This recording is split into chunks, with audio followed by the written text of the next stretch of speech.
Hi అండి. అందరికీ నమస్తే. Welcome to my channel. ఎలా ఉన్నారండి? అందరూ బాగున్నారా? నేను బాగున్నాను. మీరందరూ కూడా చాలా బాగుండాలని మనస్ఫూర్తిగా కోరుకుంటున్నాను. ఈరోజైతే శనివారం నేను పూజ ఎలా చేసుకున్నాను అనేది సింపుల్గా చిన్న వీడియో అయితే తీశాను. ఉదయం లేవగానే ఇల్లంతా శుభ్రం చేసుకుని ఇలా పూజ చేసుకుని వంట చేయడం స్టార్ట్ చేశాను అన్నమాట. మాకు రాత్రి నుండి కూడా ఇలా ఇప్పటి వరకు కూడా వర్షం పడుతూనే ఉందన్నమాట. ఏకదాటిగాని తగ్గలేదు. మీ ఊర్లో ఎలా ఉందనేది కామెంట్ చేయండి. గోవిందుని పూజ వెంకటేశ్వర స్వామికి రోజు చిన్నగా మా ఇంట్లో పూసిన పువ్వులతో తులసి దళాలతో పూజ అయితే చేసుకున్నాను. హారతి ఇచ్చిన తర్వాత ఇంకా ఈరోజు నేను పెట్టాలనే వీడియో దీని తర్వాత షేర్ చేస్తున్నాను అనమాట. అలాగే నేను వీడియోస్ పెట్టకైతే 10 days అయిపోతుందండి. కొద్దిగా హెల్త్ బాగోలేదని పెట్టలేదన్నమాట. ఇక నుంచి కంటిన్యూగా వీడియోస్ చేయాలని అనుకుంటున్నాను. చాలా రోజులు అయిపోయింది వీడియో చేసి అయితే. ఈరోజు వీడియో అయితే లంచ్ బాక్స్ రెసిపీ అండి. బ్యాచిలర్స్ కూడా బాగా ఉపయోగపడుతుంది. చాలా సింపుల్గా అయిపోతుంది అనమాట. అదేనండి ఆలు రైస్ అనమాట. అంటే బంగాళదుంపతో అన్నం అన్నమాట. చాలా బాగుంటుంది. చిన్నపిల్లలు కూడా ఇష్టంగా తింటారనమాట. దానికోసం ముందుగా మనకు కావాల్సినంత రైస్ని రెడీ చేసుకోవాలి. రాత్రి అన్నం అది వేయకూడదండి, ఎందుకంటే బాక్స్లో కాబట్టి ఇప్పుడే వండుకొని వేసుకోవాలన్నమాట. దానికోసం ఒక పెద్ద బంగాళదుంప, ఒక ఉల్లిపాయ, 3 పచ్చిమిర్చి, కొద్దిగా కొత్తిమీర, కొద్దిగా కరివేపాకు రెడీ చేసుకున్నాను. ఇప్పుడు బాండి పెట్టుకొని హీట్ అయిన తర్వాత ఆయిల్ వేసుకోవాలి. నేను 2 స్పూన్లు ఆయిల్ వేస్తున్నాను.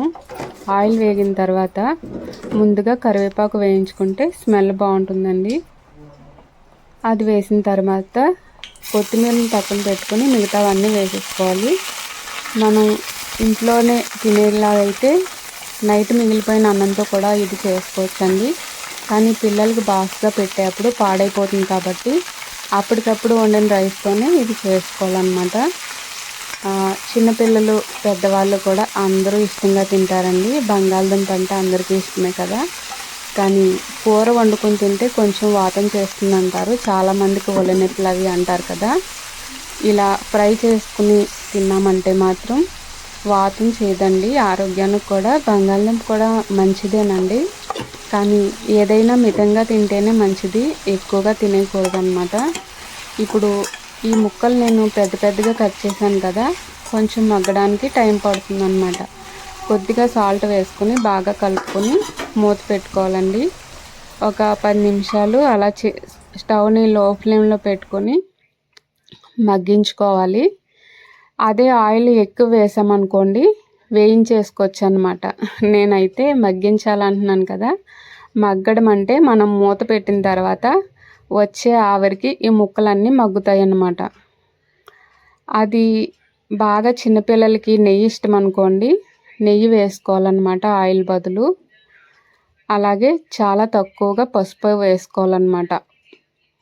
ఇందులో పసుపు వేయకపోయినా చూడడానికి కలర్ఫుల్గా కనిపిస్తుంది, కానీ వర్షాలు అవి పడుతున్నాయి కదా, పసుపు యాంటీబయాటిక్గా పనిచేస్తుంది కాబట్టి పసుపు కూడా వేసుకుంటూ ఉండాలి.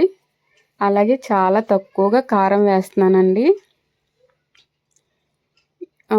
కొద్దిగా చికెన్ మసాలా కూడా వేసుకోవాలి. మీరు బాగా చిన్నపిల్లలు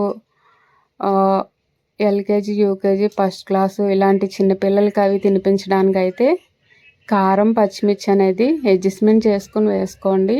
వాళ్ళంత కారం తినలేరు కాబట్టి తగ్గించి వేసుకోండి. ఇప్పుడు కొత్తిమీర కూడా కాడల్లా ఉన్నదంతా ఇప్పుడు వేసేసుకుంటే మగ్గుతుందన్నమాట. వీటిలో వేసుకుని బాగా కలుపుకోవాలన్నమాట ఇవన్నీ కూడా. ఇది నేను కొంచెం పెద్ద ముక్కలు కట్ చేశాను కాబట్టి మగ్గించడానికి టైం పడుతుందండి, ఎందుకంటే మా పిల్లలు ఇలాగే ఇష్టపడతారు. మీరు చిన్న ముక్కలు కట్ చేస్తే ఇంకా త్వరగా అయిపోతుందన్నమాట. ఇప్పుడు అవన్నీ కలుపుకోవాలి. నేను ముక్కని గరిటతో ఇలా అంటే అది చితికింది, చూసారు కదా, మెత్తగా ఉడికిపోయిందనమాట. అలా ఉడికిపోయిన తర్వాత ఉడికించి పెట్టుకుని రైస్ సరిపడా వేసుకుని బాగా కలుపుకోవాలి. సాల్ట్ కలిపిన తర్వాత చెక్ చేసుకుని సరిపోకపోతే మళ్ళీ వేసుకోండి. నేను ఈరోజు తిన్నాను కాబట్టి నేను సాల్ట్ అనేది చెక్ చేయలేదు, కానీ ముందు తక్కువ వేసాను కాబట్టి ఇంకాస్త లాస్ట్లో వేసాను అనమాట. సరిపోకపోతే పిల్లలు వాళ్ళకి బాక్స్ రెడీ చేసేటప్పుడు చూసుకుని వేసుకుంటారు. మీరైతే టేస్ట్ చూసి వేయండి. ముందు కొంచెం వేసాను చూసారు కదా, ఇప్పుడు మళ్ళీ కొద్దిగా వేసాను అనమాట. అలా సరిపోతుంది.